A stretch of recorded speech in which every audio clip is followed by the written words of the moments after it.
Santoso, NLP 310303074 dari jurusan manajemen. Aku sekarang sebagai anggota koordinator SDM di KSPM. Jonathan. Kalau Jonathan, kita mulai ya pertanyaannya ya. Bagaimana cara Coach Jonathan mengelola keuangan bulanan, kayak misalnya uang jajan, terus apakah biasanya mencatat atau memiliki target tabungan setiap bulannya? Ya, kalau aku sendiri aku punya target tabungan, jadi aku punya target minimal tabunganku itu harus ada berapa. Jadi kalau aku melebihi itu, aku biasanya mulai mengurangi pengeluaranku gitu. Jadi aku nggak spend lebih dari apa yang sudah aku target setiap bulan. Misalnya satu bulan aku cuma boleh di tabunganku sisa 3 juta atau sisa 2 juta. Kalau udah lebih itu aku nggak boleh melakukan pengeluaran lagi.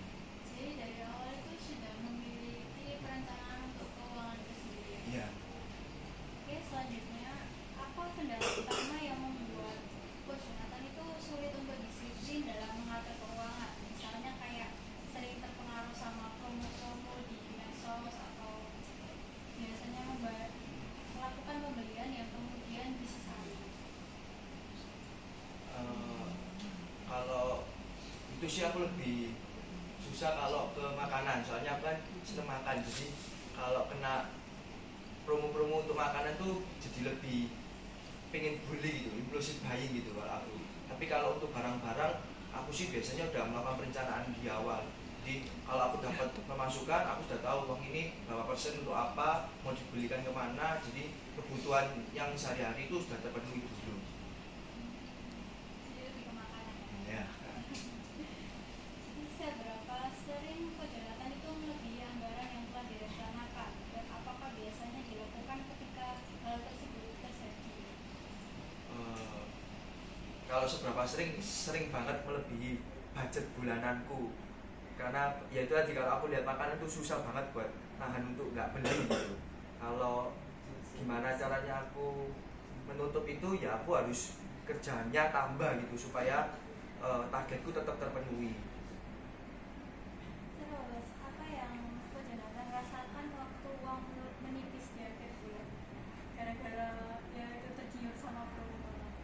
Yang pasti pusing ya kalau kalau dari target itu terlalu melebihi itu pusing, karena ya itu tadi harus cari pemasukan lebih lagi.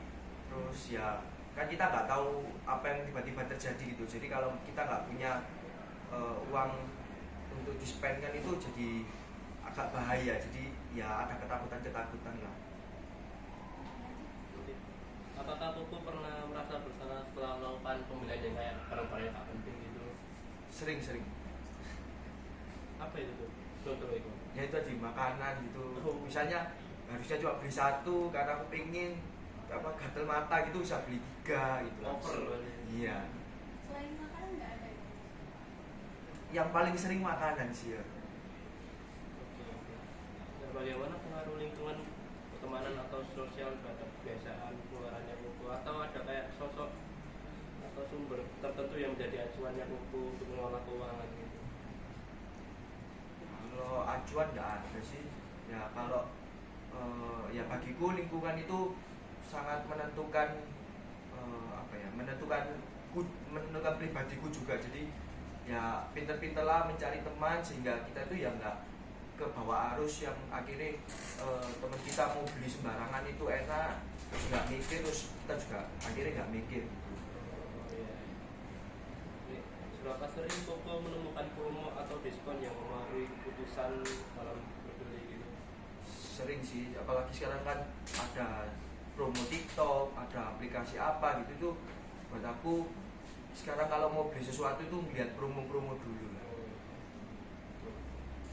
Dan jika Pupu dapat mengatur keuangan dengan lebih baik, apa yang paling Pupu harapkan dan yang dapat tercapai gitu, kayak pengen capai itu kayak gimana untuk mengelola keuangan? Ya aku pengen mengelola keuanganku itu supaya masa tua aku nanti itu juga nggak menyusahkan anak, nggak menyusahkan keluarga gitu ya. Jadi ya adalah target umur berapa untuk bisa financial freedom gitu-gitu ada. Nek, menurut Koko itu seperti apa yang dibutuhkan dalam aplikasi pengelolaan keuangan agar dapat membantu lebih disiplin? Apakah terdapat kekurangan dari aplikasi keuangan yang pernah Koko pakai enggak? Kalau pakai aplikasi belum aku, jadi ya catat-catat manual aja gitu. Tapi kalau ditanya pinginnya seperti apa itu, aku pingin yang dia bisa taruh target di situ, semisal pengeluaran per bulannya berapa, kalau dia melebihi bisa ke lock gitu. Itu aku pingin. Jadi auto nggak bisa melakukan pengeluaran lagi. Dibatasi gitu. Iya. Tapi kalau misalnya sudah terjadi keuangannya itu, terus kan kalau terus gimana caranya kok misal aduh aku belum makan hari Ya, cara ini. survive-nya gimana? Ya harus ada, ya itu tadi harus ada usaha atau pekerjaan lain lagi supaya bisa dipakai lagi gitu sih. Terima kasih ya Bu jawabannya gimana. Selamat pagi Budaya. Sekarang kami bersama Bu Gesti dan saya Gary dan Saya dia. dia ini akan mempresentasikan mengenai, bukan mempresentasikan sih, interview mengenai application yang bakal kita buat. Jadi pertanyaan pertama ini, bagaimana cara Ibu Gesti mengolah uang bulanan atau uang jajan? Misalnya Bu Gesti dapat. Oke, biasanya saya punya catatan tersendiri ya. Kalau misalkan ada uang masuk dan uang keluar itu pasti saya catat. Kemudian nanti saya akan mengelola arus kasnya seperti apa sesuai dengan kebutuhan. Ya namanya orang in case pada suatu titik tertentu kan ingin sesuatu, ya saya akan mengambil dari itu juga seperti itu. Berarti catatnya secara manual. Nah, saya punya catatan di notes ya. Ada di handphone, ada di laptop. Seperti itu. Ya. Berarti memang misalnya Ibu di jajan, misalnya cilok itu langsung Ibu nyatet gitu. Ya, itu pengeluaran sehari-hari. Gitu ya. Ya. Dan terus apa yang biasanya Ibu pikirkan jika menerima uang di awal bulan, misalnya habis dapat gaji atau dapat uang jajan, yang di pikiran Ibu pertama kali apa? Oke, kalau di kepala saya biasanya sudah langsung punya pos kayak gitu ya. Uang masuk dari ini sumbernya, kebutuhan saya untuk apa-apa yang wajib didulukan, nanti yang lainnya boleh disusulkan. Jadi di kepala saya sudah ada mindset pengelolaannya, posnya harus ke sini seperti itu. Kalau boleh tahu, like, sebagian besar itu dialokasikan ke investasi atau Ya. bulan sehari-hari atau gimana? Jadi yang wajib dulu kebutuhan sehari-hari, nanti kalau ada sisa baru diinvestasikan. Cuma untuk yang menabung pasti kita sisihkan ya. Sisihkan. Seperti itu. Berarti sebagian besar cash ya? Apanya? Maksudnya tabungan atau simpanan itu Oh dalam enggak, bentuk saya cash? ada berbagai macam aset. Berbagai macam aset ya? Iya. Berarti harus diversifikasi ya? Betul. Dan Ibu ini pernah ngalami kendala nggak dalam disiplinan dalam mengatur keuangan gitu? Oh, pernah sekali ya. Namanya orang kalau masalah jajan itu tergiur gitu ya, apalagi yang namanya perempuan gelap mata. Nah, gelap mata itu bisa macam-macam. Misalkan kita terbangun di malam hari gitu ya, Shopee-nya live gitu ya. Namanya orang Bikin ya promo pasti gitu ya ya. bikin promo dan lain sebagainya, pasti kepincut kalau orang bilang seperti itu. Ya, kita bisa miss di situ dalam hal keuangan, tapi jangan sering-sering. Bolehlah 1-2 kali, tapi jangan setiap hari begitu, nanti bonus. Tapi Bu Desi sendiri tuh kayak melebihi anggaran yang sudah ditentukan itu sering atau enggak? Iya, saya berusaha menekan seperti itu ya, tidak boleh sering. Lalu bagaimana kalau misalnya hal tersebut terjadi? Apakah Ibu Desi harus hitung lagi dari awal kayak wah ini sudah kelebihan bulan ini, berarti harus ditombok di bulan depannya? Ya, boleh seperti itu ya. Jadi harus ketat kalau menurut saya supaya nanti ke depannya kita tidak mengalami kesulitan. Misalkan ada hal-hal yang urgent tiba-tiba terjadi harus ke dokter atau tiba-tiba ada kebutuhan yang mendesak sehingga harus mencairkan uang. Nah, kalau kita tidak on the track maka kita akan kesulitan di sana karena belum tentu ya, kadang namanya gaji entah sistem error atau pemasukan yang diinginkan itu leset seperti itu, nah itu juga berbahaya, jadi harus hati-hati di sana. Lalu Gesti pernah nggak merasa bersalah kayak habis tergiur sama promo nih kayak aduh kok aku beli ya, aku menyesal membeli ini gitu. Pernah seperti itu ya, namanya manusiawi. Kalau misalkan kita sudah expense banyak, terus kemudian kita merasa bersalah, aduh kok kelebihan ya, pernah seperti itu. Menyesal ada, tapi namanya orang kalau sudah gelap mata rasanya puas gitu kalau sudah beli. Oke. Biasanya kena kayak promo Shopee gitu langsung. Ya, biasanya kepincetnya promo ya, karena ada diskon kayak gitu. Oke, bundling produk, terus kemudian kita langsung beli, itu biasa. Biasa salah. Jangan ditiru ya. Ya. Menyesal ada, tapi nanti kalau butuh lagi kita lakukan lagi. Jangan dicontoh. Ya, next. Nah, terus kan kita kan misalnya mau buat application tuh, mungkin ada fitur yang ibu harapin itu buat bantu budgeting yang lebih efisien. Ya, baik.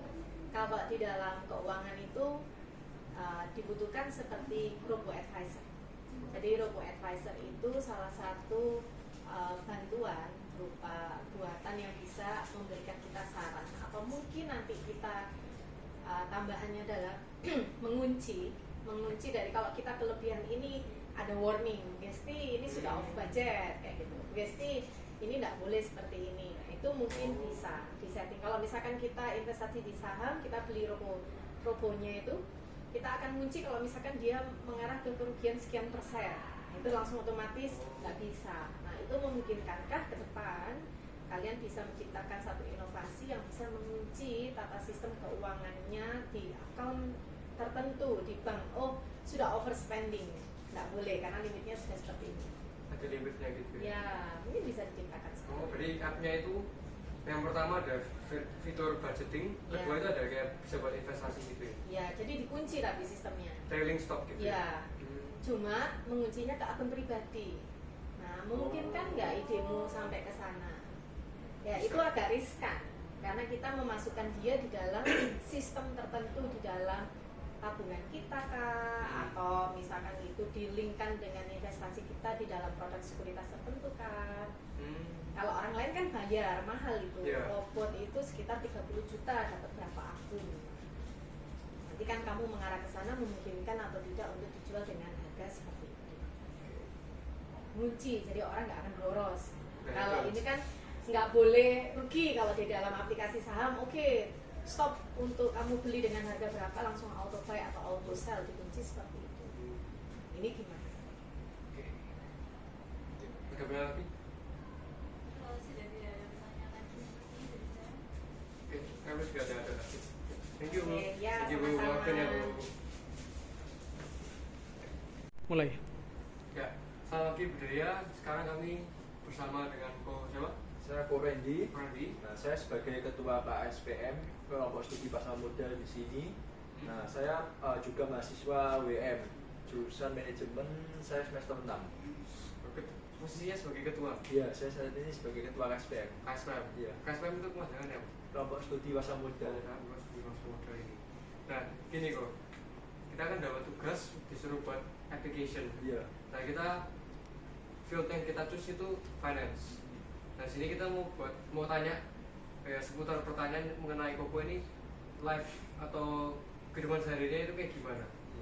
Nah, pertanyaan pertama ini enggak Pak mati, Pak.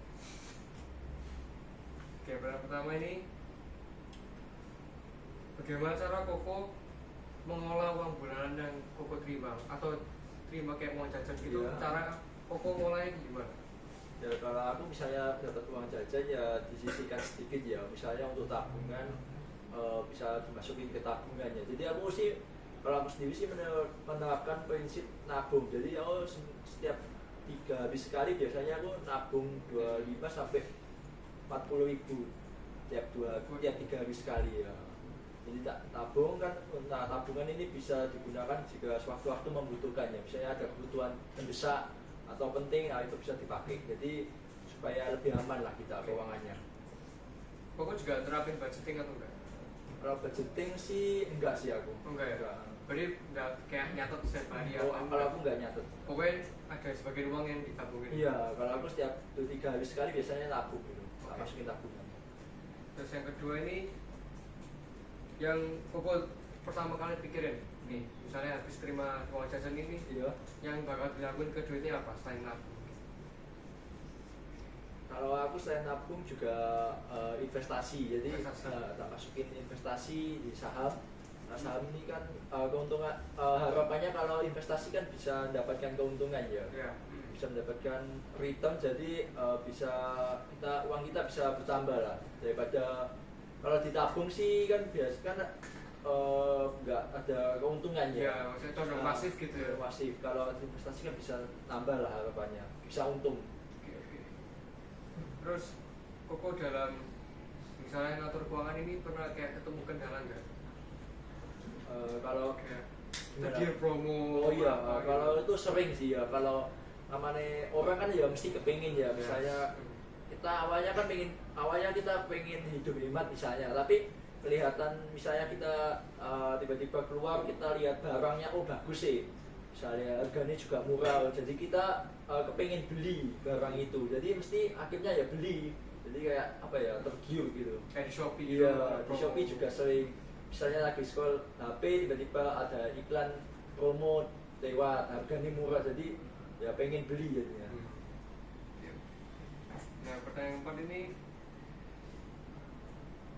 kalau Koko kan ini ada anggaran toh, Iya. maksudnya ada yang buat tabungan apa, misalnya pengeluarannya ini pernah nggak melebihi kayak anggarannya gitu? Kalau sejauh ini sih pernah sih, pengeluaran kadang lebih, misalnya kadang meskipun apa ya, aku kan biasanya nabung nih 2-3 hari sekali, tapi kadang pernah juga kelewatan, maksudnya nggak nabung soalnya posisi lagi uangnya nggak ada, soalnya ya kebanyakan pengeluaran gitu, jadi biasanya ya tabungannya ke skip 1 atau 2 kali gitu lah. Kayak biasanya kalau pengeluaran kayak pernah ngerasa nggak ini pengeluaranku ini sebagian besar di sisi ini atau Kalau pengeluaran tuh ngerasa sih paling banyak di jajan ya, jadi Jajan. paling sering jajan keluar gitu. Oh. Terus yang kelima yang terakhir ini, apa yang Koko rasakan ketika uangnya Koko ini mulai nipis? Nah, kalau yang tak rasakan kalau uang udah nipis tuh ya pasti semua orang pasti ya bingung ya, pusing, karena kan kita udah nggak ada uang, jadi kita bingung mau gimana ya. Jadi bingung kita mau, kan semua kan misalnya makan atau kebutuhan kan pasti juga membutuhkan uang ya. Nah itu Yeah. kalau udah nggak ada uang, posisi lagi menipis kan pasti kita ngerasa bingung, pusing lah. Kayak ada kayak yang bisa. Iya, biasa yang digunakan gitu. Oke, selanjutnya Niko, apakah kamu pernah merasa bersalah setelah beli-beli kayak barang-barang yang nggak penting gitu? Pernah, sering. Misalnya aku ini pernah beli sepatu ya, misalnya sepatu di mall, di Run Station, terus itu bingung. Setelah beli itu kan harganya lumayan nih ya, terus jadi awal-awal bulan kan uangnya lagi banyak nih, nah terus tiba-tiba nanti kalau udah uangnya menipis, nah itu bingung kenapa ya dulu aku beli sepatu ini gitu. Kadang gitu kadang. Terus nih, bagaimana pengaruh lingkungan pertemanan atau sosial terhadap kebiasaan pengeluarannya Koko? Apakah ada terdapat sosok atau sumber tertentu yang jadi acuannya Koko dalam pola keuangan itu? Kalau teman atau pengaruh lingkungan tuh ya sangat berpengaruh ya terhadap kita dalam perencanaan keuangan. Soalnya kan misalnya kita pengennya awalnya hidup hemat, tapi tiba-tiba ada ajakan temen atau saudara, tapi paling sering temen ya, kayak misalnya ayo kesini, ayo makan, ayo atau jajan, ayo nongkrong gitu. Nah pasti kan kita kepengen ya, namanya juga manusia, jadi kita awalnya hidup hemat, kalau diajak kita gas, jadinya kita jadi nggak hidup hemat. Iya, jadi boros gitu. Selanjutnya, berapa sering Koko menemukan promo atau diskon dan dapat melalui perusahaan Koko untuk melakukan beli apa? Iya, kalau lagi lihat diskon atau promo pasti semua orang pasti kepengen ya, misalnya lagi main HP tiba-tiba lihat Shopee ada promo diskon besar, diskonnya banyak, barangnya bagus, nah kita mesti kepengen. Kalau kita lagi jalan-jalan di toko atau di mall, kita lihat juga tulisannya ada diskonnya, kita kan pasti kepingin ya, namanya manusia kan kepingin beli, kepingin apa ya, punya barang itulah kan Pengen self reward gitu iya. ya. Oke, selanjutnya, jika Koko dapat mengatur keuangan dengan lebih baik, apa yang paling Koko harapkan yang dapat tercapai lah? Koko nyampe. Kalau dengan perencanaan keuangan lebih baik itu aku pinginnya bisa mempunyai tabungan lah, tabungan sama portofolio investasi itu yang lebih banyak, jadi lebih besar jumlahnya. Jadi kan kalau portofolio investasi lebih besar kan bisa dapatkan keuntungan yang lebih besar juga ya kalau Yeah. modalnya besar loh. Yeah. Kalau tabungan juga, kalau kan tabungannya jumlahnya banyak kan kita pasti lebih merasa aman lah. Jadi keuangan kita masih ada tabungan gitu. Tabungannya jadi lebih banyak lah jumlahnya. Iya. Oke, terakhir nih Kok. Menurut Koko, fitur seperti apa yang dibutuhkan dalam aplikasi pengelolaan keuangan agar dapat membantu Koko lebih disiplin dalam mengatur keuangan? Kalau fitur yang diinginkan supaya lebih disiplin itu ya mungkin bisa aplikasinya ini bisa memberikan peringatan atau warning saat kita udah melebihi batas. Misalnya keuangan kita kan punya, misalnya kita sebulan udah ngeluarin uang misalnya 5 juta, nah itu kan udah banyak nih. Jadi misalnya bisa aplikasinya itu bisa ngasih peringatan lah kalau sebulan ini kita udah menghabiskan pengeluaran yang banyak lah. Jadi supaya kita sadar, kita tahu bahwa oh kita sudah pakai uang sebanyak ini. Jadi mungkin bisa supaya kita jadi ingat lah, supaya kita bisa lebih hemat lah. Terima kasih ya, Bu. Oke, terima Terima kasih. kasih.